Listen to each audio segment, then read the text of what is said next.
শাকিব খানের প্রশংসায় পঞ্চমুখ হয়েছেন অভিনেত্রী সাবিলা নূর। রকস্টার সিনেমার টিজার প্রকাশের পর সামাজিক মাধ্যমে আবেগঘন বার্তায় তিনি জানান, এত বড় ও স্মরণীয় একটি প্রজেক্টের অংশ হতে পেরে তিনি গর্বিত ও আনন্দিত।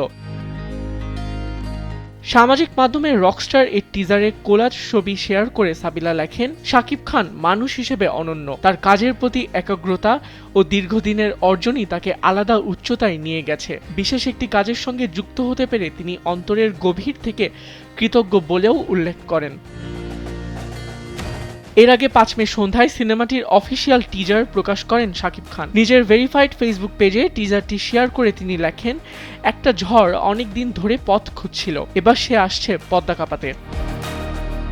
প্রায় 1 মিনিট 20 সেকেন্ড দৈর্ঘ্যের টিজারে শাকিব খানকে দেখা গেছে ভিন্ন ও আগ্রাসী লুকে। কনসার্টের উন্মাদনা, গান, অ্যাকশন ও পারফরমেন্সে ভরপুর টিজারটি দেখে ধারণা করা হচ্ছে রকস্টার হবে একটি মিউজিক্যাল অ্যাকশনধর্মী সিনেমা। আবিদ খান, সময়ের আলো।